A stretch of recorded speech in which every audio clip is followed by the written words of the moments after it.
Bradley introduces two different points of view on the speech that the actors give Hamlet at the end of Act 2, Scene 2. The first point of view that Bradley introduces is that Shakespeare might have copied the speech from something else, completely irrelevant, Hamlet, in a way to mock the, he says, bombastic styles of other playwriters during the time. The second argument that Bradley introduces is, which also Coleridge also agrees with, is that the speech by no means is meant to be ironic or bombastic. The speech is supposed to be like straightforward and to the point, and it's supposed to have a lot of relevant meaning with the book. I agree with his second point of view, which Coleridge also agrees with, and I think that the speech is very significant in the play, and that I think it's actually one of the most maybe important parts of the play, as it could foreshadow the later scenes of what's going to happen. I think it's interesting where Hamlet specifically requests to hear the speech between Pyrrhus and Prime, where Pyrrhus eventually kills Prime for killing his father. And then I think the important part starts Act 2, Scene 2, lines 418 to 420, when Dido tells Pyrrhus that Prime killed his father, and that's what initially angers Pyrrhus,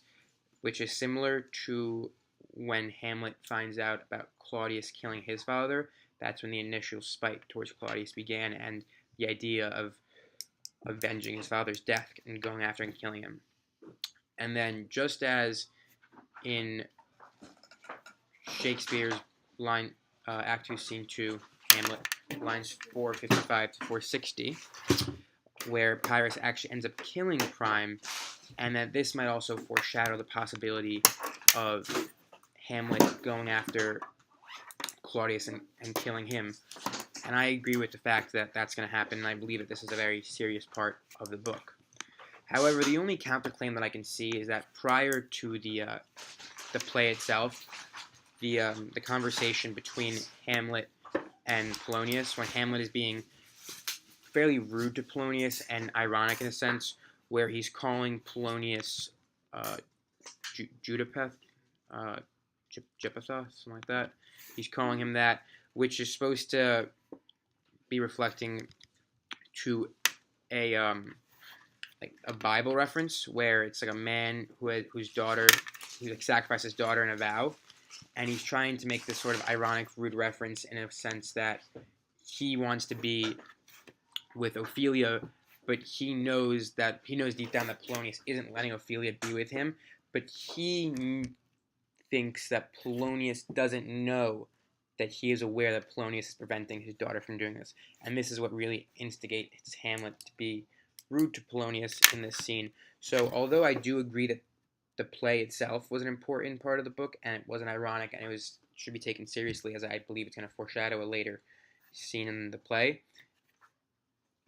one can also have a fair argument in saying that Hamlet was